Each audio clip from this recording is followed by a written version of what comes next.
कि एगो हमरा ऐसा साधारण आदमी के यहाँ के लोग हम इतना स्वागत करे, इतना आदर भाव दिहल।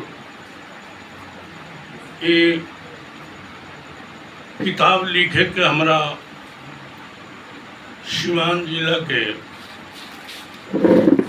विधायक, कुछ दिन मंत्री भी रहे अवध बिहारी चौधरी, जब हम कहीं प्रोग्राम करिए उनकर न्योता होखे वहाँ तो रात भर सुनस तो कह जे अरे कुछ लिख दो जे ना रहब तो नाम रही। बार बार कहस बा कि चित न चढ़ी, हमरा ऐसा मूर्ख के लिखल के किताब पढ़ी। बार बार वो कहस बा कि हमरा बुझाओ कि का लिखी हम। लेकिन एक दिन देखनी लिखल भिखारी ठाकुर के नाटक, वो दिन हमरा खुल गई दिमाग के फाटक कि बार बार कहत रहे लिखे के भिखारी ठाकुर नाच के नाटक लिखले बड़े तो इतना प्रसिद्ध हो गए बड़े, तो हम रामायण लिखी काहे ना कुछ तो होई।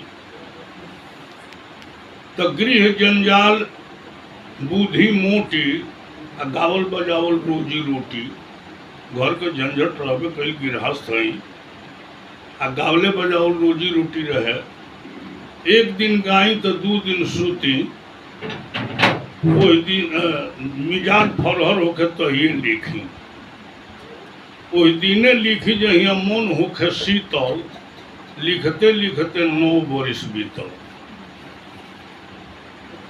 2000 में शुरू करनी आ